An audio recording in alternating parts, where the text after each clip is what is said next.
इस वीडियो में हम लोग समझेंगे एनडीए का एक और क्वेश्चन।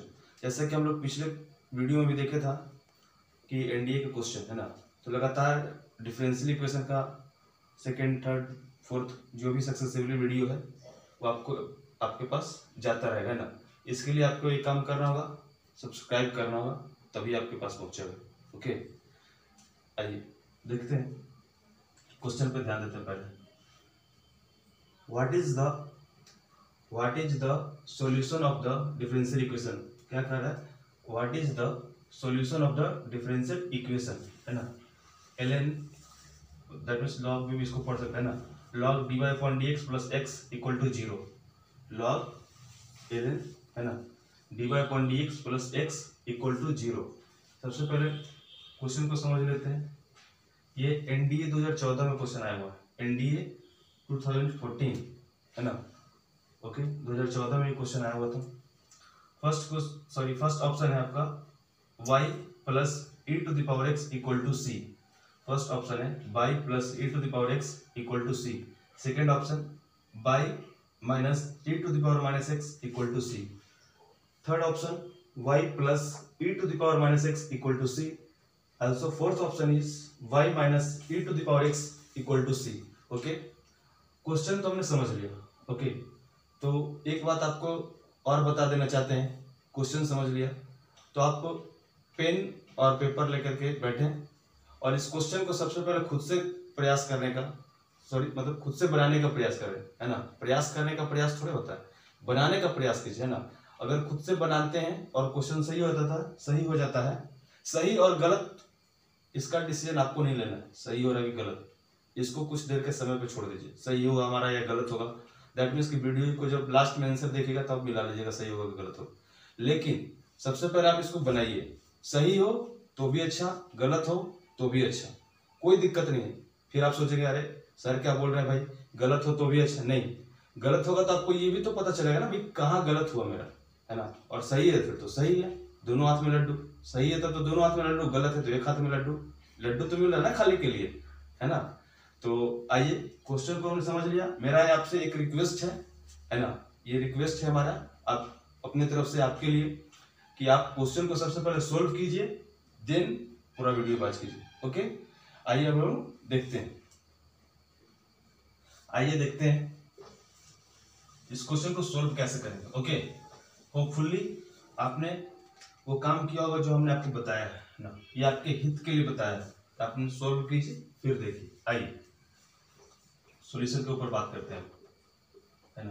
बिल्कुल आसान क्वेश्चन है, dy upon D X plus X equal to zero. Okay, क्या करेंगे भाई, सबसे पहले एक चीज तो दिखाई दे रहा है हमको, 6th क्लास से ही पढ़ते आ रहे हैं, इसको इस तरफ कर सकते हैं, बिल्कुल कर सकते हैं, माइनस एक्स।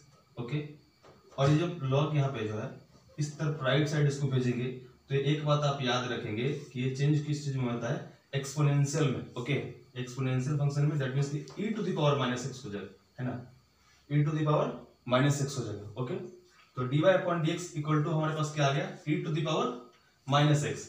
और आपने पढ़ा होगा भाई डिफरेंशियल इक्वेशन में, अगर आप एनडीए का वीडियो देख रहे हैं या फिर एनडीए का क्लास कर रहे हो तो डिफरेंशियल इक्वेशन का कॉन्सेप्ट क्लियर रखिए, या किसी भी टॉपिक का पढ़ना तो कॉन्सेप्ट उस चीज का जरूर क्लियर रखिए। ओके, एक वेरिएबल सेपरेबल नाम का आता है टॉपिक, वेरिएबल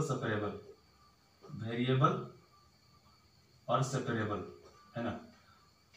दैट मींस अलग अलग x को x की तरफ और y को y की तरफ सेपरेट करते हैं। ओके, वेरिएबल सेपरेबल नाम क्यों पड़ा भाई, वेरिएबल को जो उसको सेपरेट करते हैं इसलिए उसका नाम वेरिएबल सेपरेबल पड़ा। ओके, आइए उसी का यूज यहाँ पे करते हैं।